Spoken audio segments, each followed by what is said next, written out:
nang magda-like and follow, magiging milyonaryo. Let's go! Yo, what's up mga Bart? So, welcome back. So, once again, this is Boss Jacob. So, ito na yung araw ng motor show na sasalihan natin ni Project Kambal. So, kaya Kambal na tinawag natin dun kasi Kambal yun ni Abilina. So, kay Boss Carl yun na unit, and then silalpak natin yung mga fairings and then ibang gamit na Abilina. So, ito yung mga motor na sumali sa motor show. So, first araw ng Sikihor Motor Show. So, shout out sa mga tropa natin dyan sa TEPH, dalawang unit natin kay Boss Nel and kay Boss Jetro. So, napaka-solid yung unit ni Boss Jetro. Ito nyo naman yan, Tainan Pro number 17. So, ito may isang sniper 150 na kulay blue, and then ito, solid rin itong unit na to. Ito yung mga uso na pintura sa Mindanao ngayon, yung mga titanium style na pintura. So, kala ko sticker lang yan yung una kong kita. So, kung nilapitan ko, paint para talaga siya. Sabi niya, pinagawa daw niya sa Negros. So, yan yung ibang unit na sumali. Raider Carb na green, and then Raider FI na kulay pink. Ito, isang nice 125 na kulay blue. So, isang sniper classic, sniper 135, napakasulit ng unit. And then dito may dalawang nasa gilid, isang nice 110. So, nasabi kong 110 kasi yung fairings niya nakita ko sa Thailand pang 110. Shout out nga pala sa tropa natin dyan, kila Boss Christian de la Peña. And then ito, isang unit na napakasulit, nice 125, 4 valves. So, kita niyo naman yung head, sumisilaw talaga, 4 valves yan. So, buo to ni Boss D, T-Zone type part. Shout out Boss D, baka naman. So, yan yung mga ibang unit dyan. So, mamaya na lang yan. Dito na lang tayo sa napaka-solid na motor. Ito yung nag-champion sa Thai Beginner. So, dalawa ang kategorya na sinarihan nito. Tainan Pro and then Thai Beginner. Shout out sa owner and builder, Balukot Works. And then, Millard. Shout out Boss Millard. So, isang Aerox and then isang Mi-1. So, ito kay Boss Christian to na motor. So, shout out TRT Racing. So, ito kay Boss Katsi. So, napaka-solid. Aaron Marga in the house. So, ito, sikat na sikat to sa TikTok. Search nyo lang Il Marga All Blacky.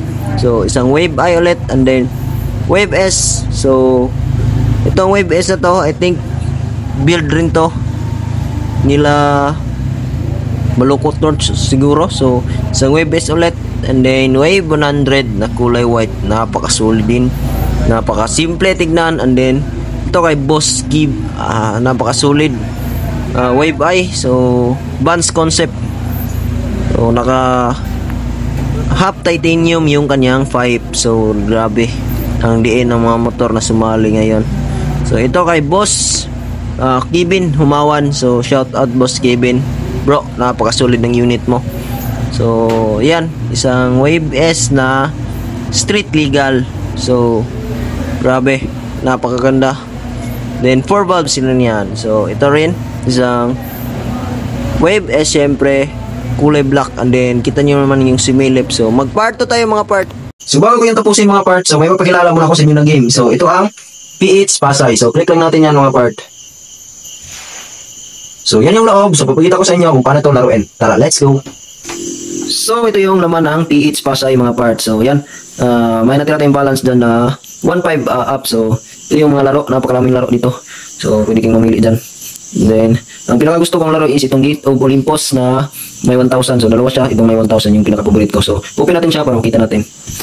So, ayun na siya. Tapos na siyang mag-loading. So, i-press nyo lang to. Yan yung introduction nyo. Yan. Tapos, try natin mag-bet. So, yan.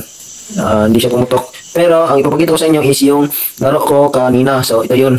Sa replay na lang natin panoorin kasi hindi ko siya na-video kanina. So, ito. Ito na lang. Tingnan nyo yung replay ng laro ko. So, watch replay tayo dyan. So, legit yan mga part ha. Akin talaga yan. Nag-notify pa yung Shopee. So, load muna natin siya mga part. So, yan na siya mga part. Nag-scatter. Actually, nag-buy spin tayo dyan. So, 400 pieces. So, nag-loading pa siya. And then yan na, yung simula. So, nag-times 25. Tapos, yan yung pinaka gusto ko. Nag-times 1,000. And then, times 8 and times 5. So, goods na tayo dyan. Sabi ko, kahit hindi na to pumaldo, and then kahit hindi na pumutok, so goods na talaga tayo dito. So antayin na lang natin siyang matapos. So pwede natin siyang skip. So yan, 6,850. Then next, nag times 20, hindi pumutok, sayang. Then yan, hindi pumutok yan siguro. So yan, ay pumutok pala ng times 2, pero may total multiplier na tayo na 1,000 plus. So kaya ang panalo natin dun is 11T plus. So yan siya. Then next, nag times 8 and times 50, sayang hindi pumutok. Ito pa, sayang yun, hindi pumutok. Then yan, may isa pa yan, times 250 na hindi pa rin pumutok. Nag times 500 pa. So kung pumutok lang yun, nasa 100 plus na yung panalo natin dito. So ito yung pumutok. Antayin nyo yan mga part. Yan, pumutok siya. Kaso yan yung pinakapaborito ko sa lahat. May times 500, times 10, tapos binigyan pa ng times 15. Then may kulay yellow na pumutok, so may bibigay pa yan last. So yan, times 10 and then times 6. So pumutok pa yung pula. So dito na talaga tayo pumaldo. Nag-max win tayo dito mga part. So yan siya. Oh, max win 42,100. So skip natin. Yan yung panalo natin, a total of 60,000.